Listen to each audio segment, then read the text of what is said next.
This year I'm on a financial journey and I wanted to start off the year with a no by January and February. And I kind of want to just show you my rules, my whys, and how I plan to follow through with this. So there are a lot of reasons why I'm doing a no buy month in January and February. And one of the biggest reasons is my medical bills. I've never really had medical bills prior to this, but last year I had a pretty catastrophic medical emergency and ended up spending my entire deductible. So luckily I'm on an interest-free medical payment plan, and that's going to be lasting me for the next 12 months. So for the entirety of the year, that's going to be a fixed cost for medical bills. And so that's one of the reasons that kind of sparked this no buy month in January and February, is that I'm just trying to recoup what I know that I'm already going to be losing this year. Then, the other thing being that with these medical bills and with having had this event happen to me at the end of last year, I'm kind of realizing what really matters in life. And knowing that, I want to be able to allocate my money into a better place and really use it for what matters in my life. Another big reason is I am on a race to 100K. Last year I was on a race to 50K, and now this year I'm not going to make it to 100K this year, but the plan is, with the financial plan that I've put in place, I hope to reach $100,000 in net worth before I turn 30, and God willing, by my 29th birthday. For reference, I'm 27. That's another big driver for me, is that race to 100K, because they always say, the first 100K is the biggest milestone and it's going to make the most change. And next is gamification. This whole idea of just having a goal and having fun with it and seeing how far you can push your limits, So I have always found it fun to save money and to think about where it's going and allocate it and try to cut costs as much as I can. So just continuing that gamification of my income and my funds, and getting creative with things like cooking and groceries, and really trying to figure out how I can utilize things in a new way so that I don't have to spend money. And, all that being said, having learned what I learned last year about my medical issues, last year my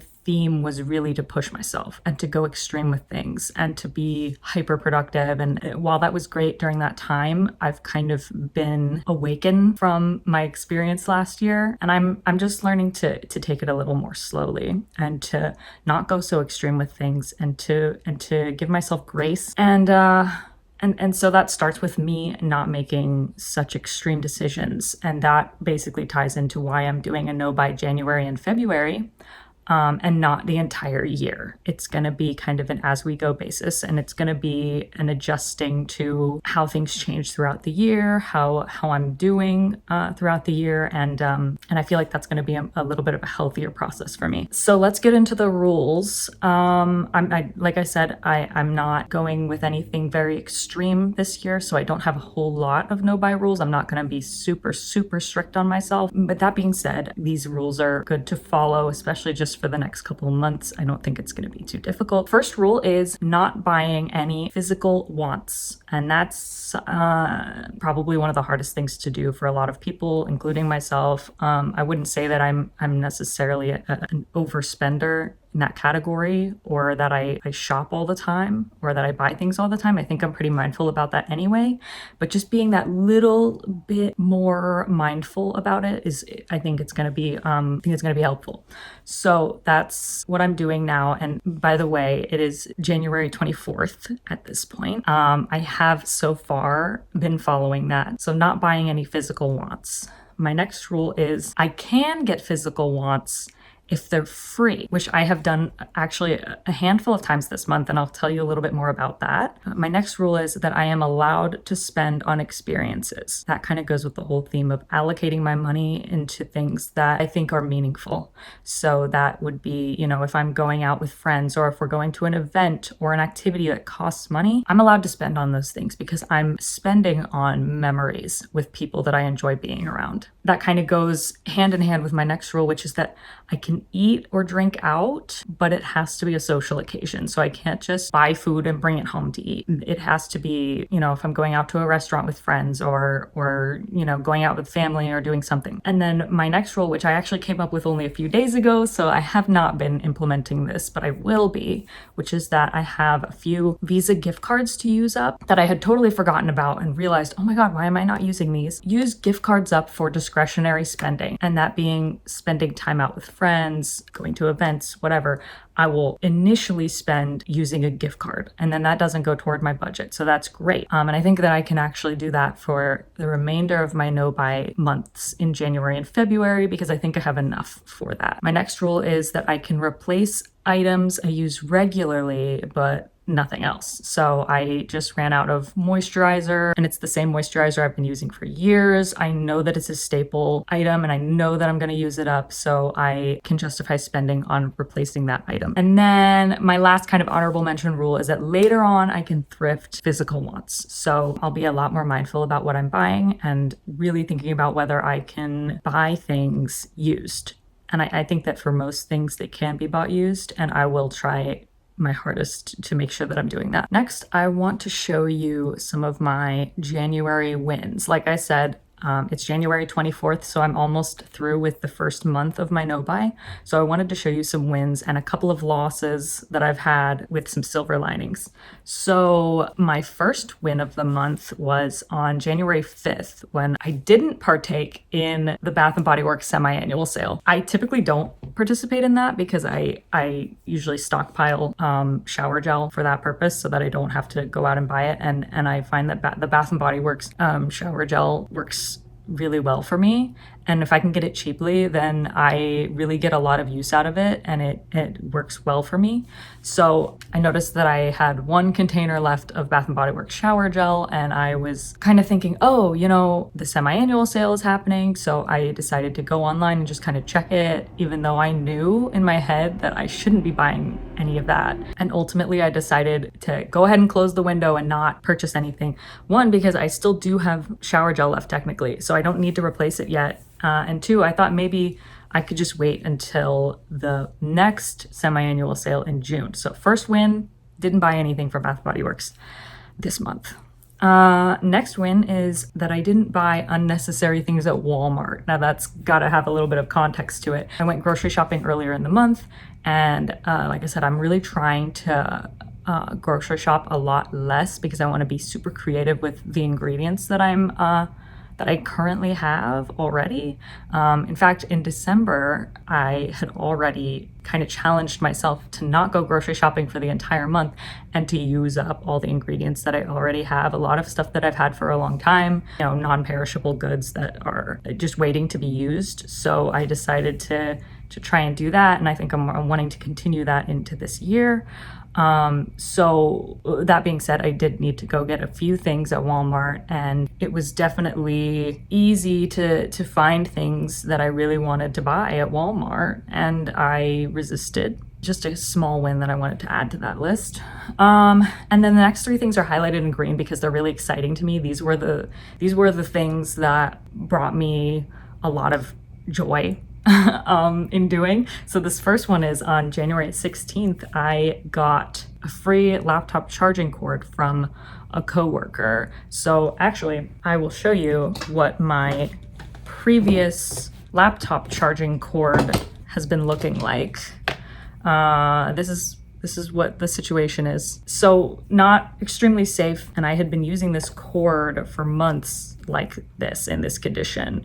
And, people kept telling me, dude, you really need to just go get a new cord. But I was so stingy about it, and I wouldn't do it. I wouldn't buy a new cord. I was like, I'll go buy a new one once this one completely stops working or once something dangerous happens with it, which is a terrible idea. Anyway, my coworker noticed my charging cord and said, hey, we have an extra one of those. Do you want me to just give that one to you? And I was like, that would be amazing. So thank you. And I ended up not having to buy a new charging cord, which just goes to show that being patient and not really expecting things, may turn into something good. Next item is probably the biggest thing for this year so far, which is a free standing desk attachment that I found on Facebook Marketplace. The seller had included a link to the original item, and turns out that the item was originally $650, and he was just giving this away for free. And I was elated. I had been checking Facebook Marketplace periodically just to find any standing desk attachment that anyone was giving away for free. I didn't really want to have to pay for it because I wanted to try out a standing desk situation before purchasing an actual standing desk. But my car isn't big enough to store a standing desk, so that would have had to be ordered online from a company that could ship it to me. So in my quest of trying to find just a typical mechanical standing desk riser that someone just happened to be giving away for free on Facebook Marketplace, I ran into this one, and it is incredible. It's so cool. I could have never imagined running into something so great. It's an electric standing desk attachment that, has everything that a regular standing desk would have. It's got the settings for what levels you want to save, and it's got just a good amount of features. It's really cool, especially for something that someone was just giving me for free. And when I went to pick it up, he and his son helped me carry the standing desk attachment into my car and put it in my trunk. So I ended up tipping his son, who was maybe like 12 or 13. I tipped him a $5 bill, which I'm not counting as having spent any money on this item because, first of all, I mean, this was technically a free item. I was picking it up for free. I didn't have to give them the $5. And secondly, later on, the seller had messaged me saying that his son was absolutely elated to have had his first job kind of experience, and I just felt good about giving that tip to his son. So that was something that I really wanted to do, especially since they were willing to help me carry this extremely heavy standing desk attachment into my car. Next thing, on that same day, I was sent a $5 voucher in my email from Michaels, and I have been crocheting recently, and I don't have a lot of yarn. I bought 3 colors last year so that I could work on a project, but those 3 colors are black, orange, and green, and I really wanted some kind of light colored, like white or cream colored yarn. So I figured this is my opportunity with this $5 voucher to go ahead and get that yarn, and then I was able to get another more like brown colored yarn, totally free, with just 12 cents remaining in the $5 voucher. I felt pretty happy about that purchase, and it was kind of fun to get creative and like be thrown this gift of $5 to just use however I wanted. So that was great. And now I can work on a couple of crochet projects that I've been wanting to work on, but that I needed lighter colored yarn for. And then my last win of the month so far is that I resisted buying these jeans on Poshmark. I remember finding the listing and I liked the listing, and then the seller had sent me an offer, and I was like, I really want these. And I kept looking at them and doing research. I was doing research on this item for far too long, thinking I really, really want to buy this, even though I knew in the back of my mind it's a no buy month. Why am I even looking so seriously into this? And the biggest thing for me was that I was really, really unsure about the length of these jeans. I think they were right on the cusp of maybe being too short for me, but I wasn't going to be able to know that unless I tried them on, which obviously I couldn't do. So ultimately I said, you know what? Stop looking at this item. You're not allowed to buy things anyway right now. So just stop looking at it, and you can revisit once your no buy months are over. And also, who's to say that you buy these jeans and they are too short? I feel like I run too great a risk of these jeans being too short for me if I order them. So I don't know why I was trying to justify it so much. Like, oh, maybe they will be long enough. Maybe they will fit right. But, I don't know. So why would I take that risk? I would rather go to a thrift store and be able to try something on instead of having to order something that may just end up being a waste of my money. So resisted those. Next up is just a couple of losses, but with a little bit of silver lining to them. So my first loss is that I did spend money on an outing with friends this month. And this was before I decided that I wanted to spend money on experiences versus material items. But ultimately, I did decide, yeah, it's okay to spend on experiences because this is what my money is for. This is what my free money is for. I do budget for discretionary spending, and this is exactly what I would want to use that for. So this purchase did end up being okay in my book based on my rules for my no buy months. And another loss is that I didn't use any gift cards for this spending. That kind of rolls into the same thing. I hadn't really thought about using gift cards for discretionary spending until maybe a couple of days ago. So I'm just kind of kicking myself that I had these gift cards in my wallet ready to go and I didn't use them on this outing with my friends. So now I know that I can use these gift cards for discretionary spending moving forward, and I think it's going to last me throughout the no buy period, as I've said. So those are kind of my financial wins and a couple of losses for the month of January so far. Lastly, I thought I would just show you my spending for January. I've been kind of following these charts just to see my progress versus last month, which has been fun to see. And I'm trying to keep that level as low as possible on the chart that you see here. So in January, it looks like so far I have spent $276.14, which is so far $816.29 less than the same time in December, which feels really good. And here are kind of the categories that I was spending in, that I've spent in this month so far. So the first one, shopping, that's actually Walmart, but that is groceries. And I spent about $100 on groceries this month so far.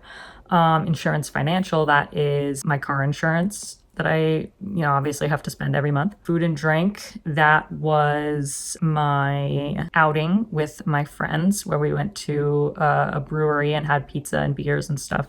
So that was my discretionary spending that next time I will use gift cards for instead of my credit card. Side note, I do use my credit card like a debit card, so I pay it off every couple of days. I just like to reap the rewards from my credit card. So that's like the biggest reason why I spend on a credit card is to get that. I get 2% cash back for that. Next is auto transportation. That's gas. Next is entertainment. I believe Apple Cloud Storage. So something that I do pay monthly for. I pay for both Apple iCloud storage and Google iCloud storage because when I had an Android phone before I got an iPhone, that's where I kind of synced everything to. And I just don't know if it's all synced up. So I'm paying currently for both services, which I should stop doing.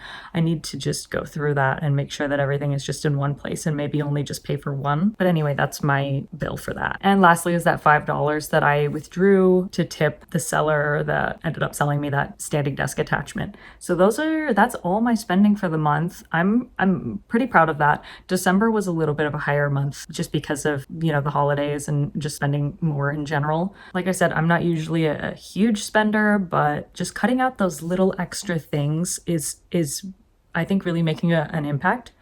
And it's just fun to see. It's like that whole idea of gamification of, your financial journey is that, it's just fun to see these numbers and to see how well you're doing because you can really quantify it. So that's kind of the rundown of how my no spend months are going so far. Let me know if you're kind of doing a no spend journey on your own and what your rules are. If you're wanting to do this for the full year or if you're just doing a month or so like I am, let me know. I kind of want to get some ideas. I just want to see if there's anything that I may be missing, but I'm excited to kind of round this out for January and February and just see how things go moving forward. So thanks for watching. I'll see you in the next one.